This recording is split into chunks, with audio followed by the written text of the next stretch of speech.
Welcome back to the Death Row and Executions channel. I'm Paco Rivera. Scheduled for execution on May 3rd in the state of Missouri is Carman Deck, who is now 56 years old. Carman Deck was convicted and sentenced to death for the 1996 murders of an elderly couple in Soto, Missouri, James and Zelma Long. Deck had entered the home to rob it along with his accomplice, his sister, Tonia Cummings. Deck had been sentenced to death 3 times for this crime since his original conviction, and each time that sentence was overturned. Originally sentenced to death in February of 1998, it was overturned by the Missouri Supreme Court in 2002 because of errors his lawyers made. His second death sentence was overturned by the U.S. Supreme Court because he had been shackled in view of a jury in a courtroom. He was sentenced to death for a 3rd time for this crime in 2008. But in April of 2017, U.S. District Judge Catherine Perry said Deck's 3rd penalty phase trial was fundamentally unfair due to delays. In the year 2020, a federal appeals court overturned that lower court's ruling and reinstated the death penalty for Carman Deck. Add it all up, and Carman Deck has been on and off death row for the past 24 years. Court records indicate that in June of 1996, about a month before the murders, Carman Deck had planned a robbery with his mother's boyfriend, Jim Boliek. Boliek had needed money to fund a trip to Oklahoma. Carman Deck targeted James and Zelma Long because he was a friend of the couple's grandson and had previously accompanied him to the Long's house where the grandson had stolen money from a safe. The original plan was for Deck's mother's boyfriend, Jim Boliek, and Deck to rob the house in DeSoto, Missouri on a Sunday while Mr. and Mrs. Long were at church. Deck and Boliek even drove several times to the home to canvass the area. By Monday, July 8th, 1996, however, those plans had apparently changed.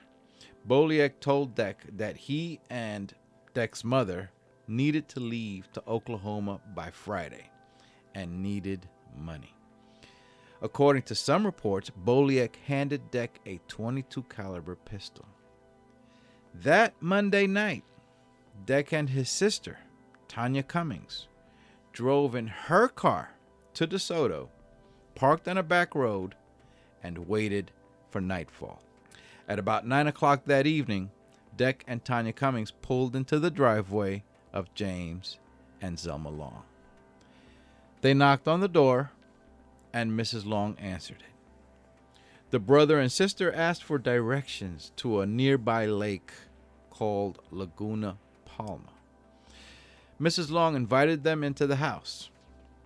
As Mr. Long was writing the directions to Laguna Palma on a piece of paper, Carman Deck went to the front door, locked it, and turned around, pointing the pistol that his mother's boyfriend had given him.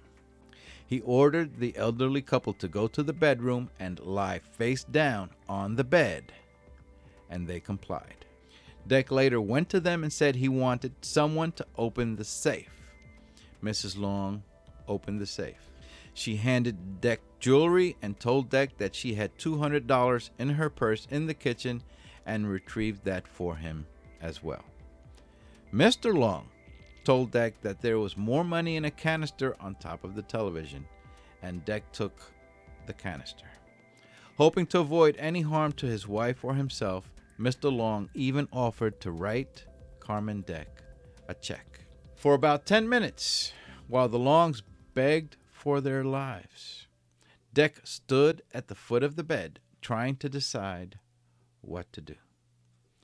His sister, Tonia Cummings, who had been a lookout at the front door, decided time was running short, left the house, and went back to the car.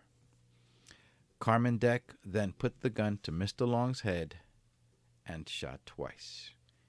He then shot Mrs. Long twice in the back of the head. Once back in the car, Tonia Cummings began complaining about severe stomach pains, so Deck took her to Jefferson Memorial Hospital, about 6 to 8 miles from where Mr. and Mrs. Long lived, where she was admitted. Deck gave her about $250 and then drove back to St. Louis County.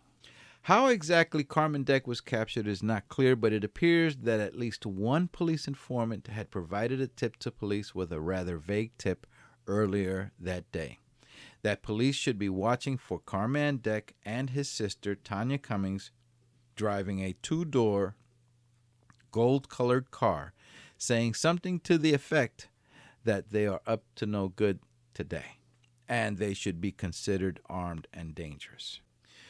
Police took the tip seriously and were watching for Deck and his sister. That led a St. Louis County police officer to the apartment complex where Carman Deck and his sister Tonia Cummings lived. Deck was driving with the lights off as he entered the complex. The police officer approached and later searched the car. He found a .22 caliber pistol hidden under the seat. Deck was arrested on that same night that he had committed the murders. As it turned out, of course, the gun that the police officer found in the car was proven to be the weapon used to kill the elderly couple in DeSoto. At the police station, Carmen Deck gave a full confession that was recorded on audio tape. If all goes as planned, Carmen Deck will be put to death on May 3rd. The night of the crime, Tonia Cummings would be released from the hospital and later arrested. In 1998, she would plead guilty to second-degree murder and was sentenced to 70 years in prison, where she remains to this day. In court records, the following was presented with regard to Carmen Deck's mother's boyfriend, Jim Boliak. The criminal investigation into James Boliak's involvement in the murders did not proceed beyond its initial stages because of alibi evidence considered by the investigators to be sufficient to remove suspicion from Boliak. It appears, if it was in fact proven that Boliak provided the gun to Carmen Deck, that in itself was not a crime. James and Zelma Long had 7 children after they married. One of them, William Long, read a victim's impact statement in court that caused 3 jurors to shed tears. The youngest of James and Zelma Long's children is Laura Friedman, who in a recent report stated, "It has been a long time coming over the 25 years. What is most important is going back to my parents and thinking about them. I missed them every single day. They were incredible people.